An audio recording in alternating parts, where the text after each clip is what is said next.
Kenya this week cut its domestic borrowing target for the 2011-2012 fiscal year to 62.1 billion shillings, or about $747 million from 119.5 billion shillings. This is thanks to a $600 million syndicate loan due to be concluded in April. We discussed the economic implications with Prof. Michael Chege, economic advisor at the National Economic and Social Council in the Ministry of Planning and National Development. It's supposed to play into liquidity in a big way.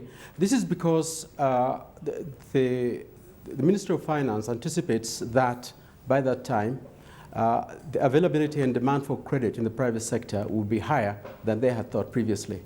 And to get out of that market and borrow from outside seems to be the strategy of this budgetary strategy paper.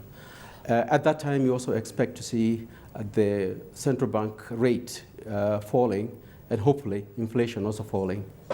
I was about to ask you about the direction you think interest rates are going to take now with a development like this. What do you think is going to happen on that front?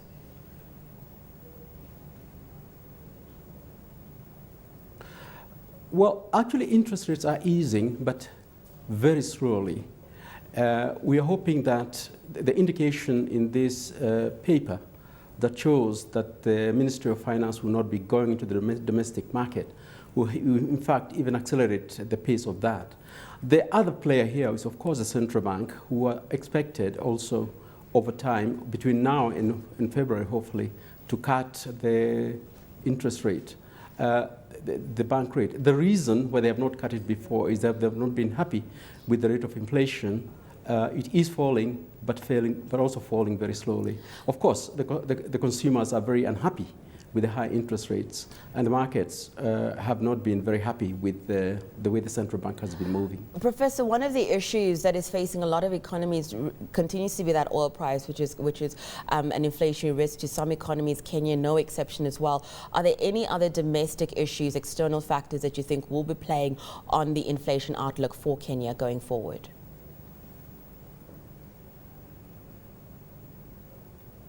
The greatest danger is, of course, like everywhere else, global energy prices.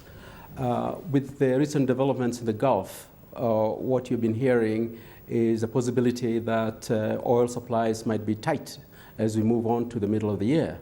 If that happens, then there is a real danger of resurgence of inflation in Kenya. Food prices may actually fall, as you mentioned at the beginning of this program, because the rains have been good. We might still need to import maize, but the general trend of food prices, which next to energy is the most important component in the inflation basket, food is not such a big danger anymore. The real danger lies in energy prices. But I should say this with regard to Kenya also. Hopefully, the Ministry of Finance will be able to rein in demand so that they can keep the public sector deficit in check as well. Professor, I want to talk about some reports that we're hearing over here that are telling us that the Kenyan government is planning to cut development spending. How accurate are those reports?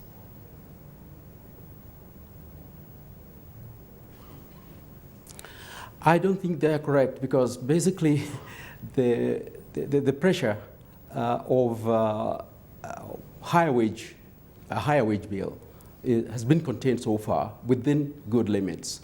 Debt servicing is under check.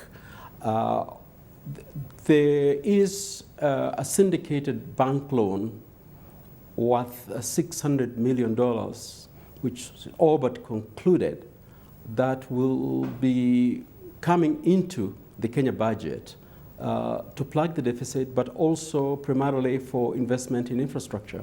So if there's going to be a cut in the development capital budget this year, the Ministry of Finance intends to plug it by borrowing outside. As part of our water resources special across Africa's leading economies, we spoke to John Nyaworo, Director of Water Resources in the Kenyan Ministry of Water, about sustainable practices along the Nile River Basin. With regard to our economy, with the respect to availability of water resources, first I would want to say that Kenya's water resources is unevenly distributed in terms of time and space. That means at some time when we have the long rains, we get abundant of it, or when we get the short rains, we get abundant of it. And that one only comes in a period of maybe 3 months. The rest of the 9 months, we are in drought. And then there are also emerging issues. The emerging issues are the new challenges like climate change. So even the reliability of the short rain and the long rains cannot be predicted. And then too, sometimes they come in abundance that we have floods, destroy even our farmlands.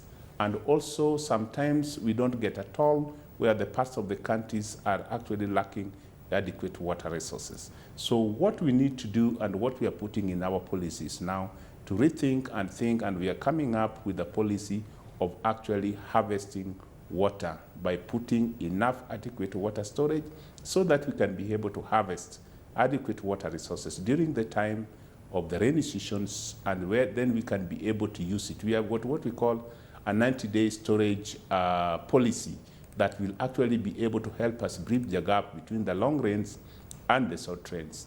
And even if you look in terms of our water resources, 54% are actually transboundary waters. That means those are the waters that we shared with other countries, and therefore only 46% are we call the territorial. Those are water within the Kenyan territory. And out of that 54% of the transboundary waters, you will find that almost 52% form a part of the upper headworks of the Nile River Basin, and the Nile River Basin actually is shared by the 11 basin states. So Kenya, what we are seeing, we need to cooperate with other basin states. John, I need to ask, Minister, I need to ask you something about that. Need actually to, I wanted to ask you about that, about the Nile Basin Initiative and some of the issues that have been there, because as you rightly say, a lot of other countries that you're sharing that water with, and there have been diplomatic issues when it comes to using that resource. How much progress has been made in just being able to resolve some of the issues that have prevented a country like Kenya from benefiting the way that it would like to from the Nile Basin?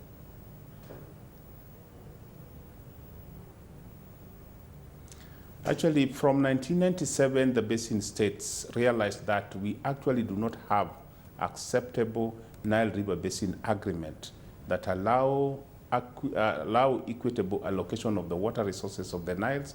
And the countries like Kenya has blamed the colonial agreement like 1929 and 1959, though Kenya have stated very clearly in the past this agreement has not binding them.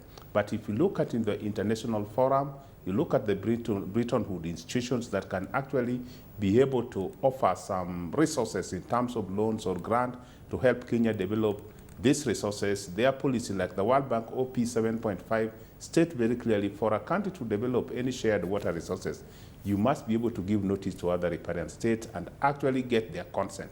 Kenya has been unable to actually give that notice and get the consent of all the riparian states. So what we are calling for, we need a new agreement that is freely negotiated of the basin state, actually that is, which was started in 1997 under the Nile Basin Initiative. And today we have actually negotiated a new Nile River Basin Cooperative Framework. This cooperative framework actually was opened for signature on 14th May 2010 at Entebbe in the Nile Basin Initiative Secretarial Offices, but two countries have refused to sign, that is Egypt and Sudan, citing that their water security has not been guaranteed under that new agreement. So the only problem that we are having today that we solve under that agreement is what we call Article 14B on the water security, where those two states would want their water security to be assured. But what we are saying in that agreement, we have Article 4 on equitable and reasonable utilization that is balanced with Article 5 on giving no significant harm to other riparian states.